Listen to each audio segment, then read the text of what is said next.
Shalom Bapak Ibu Saudara yang dikasihi Tuhan. Seri pengajaran hari ini berjudul Sadar akan Kehendak Allah. Bicara menyadarkan atau menginsafkan dunia bukan saja membuat dunia memahami akan dosa saja, tetapi juga sadar akan kebenaran, akan adanya kehendak Allah. Hal itu sangat jelas dituliskan dalam Yohanes 16 ayat 8 dan 10.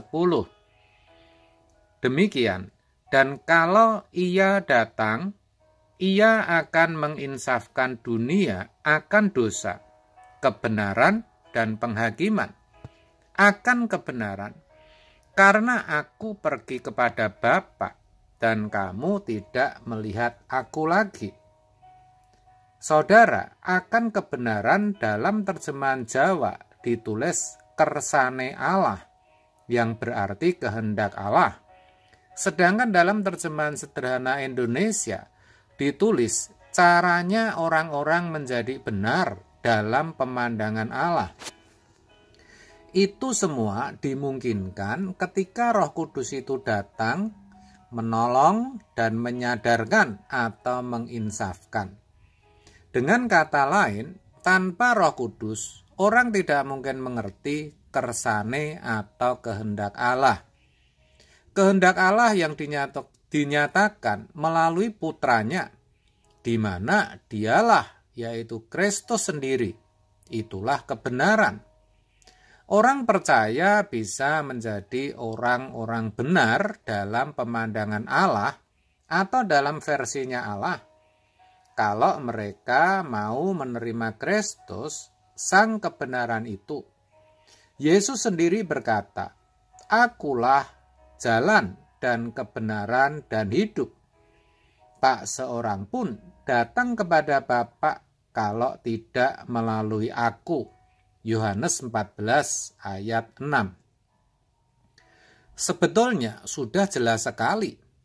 Jadi di luar Kristus, tak seorang pun bisa selamat, dalam arti dikembalikan ke rancangan semula dan akhirnya bisa diterima Bapa sebagai anak-anaknya, yaitu ada dalam kerajaan surga sebagai anggota keluarga kerajaan. Begitulah saudara. Jadi tidak ada opsi atau pilihan lain kecuali menerima Yesus. Menerima Yesus berarti menerima hidupnya. Hidup seperti Kristus pernah hidup. Itu tentu tidak mudah, karena untuk itu kita harus mau terus berjuang hidup dalam firman-Nya. Padahal, agar bisa hidup sesuai firman Allah, orang tidak hanya bisa sekedar tahu karena membacanya tiap hari atau mendengarnya di gereja, tetapi harus merenungkannya siang dan malam. Harus sampai mengerti betul. Firman itu harus sampai menggores dan melukai hati kita, tertanam dan menjadi karakter atau kodrat. Kalau firman sudah menjadi karakter, menjadi kodrat, maka barulah hidup kita bisa sesuai firman. Baru bisa orang dikatakan hidup dalam kebenaran. Karena kebenaran atau firman sudah menguasai hidup kita. Ya, begitu saudara. Firmanlah yang harus menguasai diri kita, bukan sebaliknya. Makanya dikatakan dalam Efesus 5 ayat 18. Dan janganlah kamu mabuk oleh anggur, karena anggur menimbulkan hawa nafsu. Tetapi hendaklah kamu penuh dengan roh. Maksudnya, orang yang mabuk anggur kan perkataan dan perbuatannya dikuasai oleh anggur. Demikian juga orang percaya yang mau hidup dalam kebenaran, hidupnya harus dikuasai oleh roh. Dan itulah sebenarnya tujuan akhir setiap orang percaya.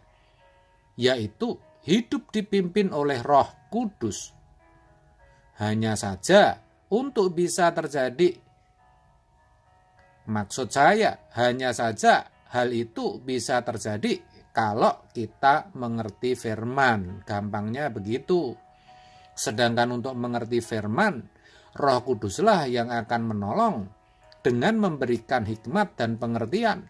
Roh Kuduslah yang akan membukakan rahasia firman. Lalu tugas kita apa? Kalau kita mau sadar atau mengerti kebenaran sampai akhirnya kita bisa hidup oleh Roh. Jawabnya, kita harus mau meluangkan waktu dan juga memiliki ketekunan dalam belajar firman. Sayangnya, kebanyakan orang Kristen kalau jujur tidak suka belajar firman, tetapi lebih suka melakukan kesibukan yang lain. Dan ironinya, mereka nyaman-nyaman saja dan tidak mengalami krisis sama sekali. Tidak takut, walaupun tidak mengerti firman. Kok bisa begitu ya? Ya, karena mereka tidak sadar akan kebenaran. Yang mereka sadari adalah mereka sudah selamat dengan menjadi orang Kristen. Padahal orang Kristen yang benar hidupnya harus dalam pimpinan Roh Kudus melalui firman. Firman itu terang bagi jalan kita. Lah kalau tidak mau belajar, terus bagaimana? Banyak sekali alasannya. Ada yang berkata, kalau belajar nggak mudeng alias tidak bisa mengerti. Ada yang berkata, saya ini bodoh, saya ini sudah tua, dan sebagainya. Sejatinya, orang yang berdalih atau beralasan seperti itu sedang meremehkan Roh Kudus. Iyalah, karena jelas firman Tuhan berkata, ketika ia datang, ia akan menginsafkan dunia akan kebenaran. Itu berarti Roh Kudus akan membuat orang menyadari, sadar, dan mengerti akan kebenaran. Kebenaran dalam arti mengerti kehendak Allah dengan benar. Walaupun orang itu bodoh atau tua, Roh Kudus tahu kok bagaimana harus memberikan pengertian. Asalkan orang itu mau belajar. Kan Alkitab berkata, yang mengerti banyak dituntut banyak, yang mengerti sedikit dituntut sedikit, saudara. Alasan apa lagi, saudara? Mari, saya ajak kita semua bertobat. Mari, mulai sekarang, luangkan waktu untuk belajar firman, miliki ketekunan.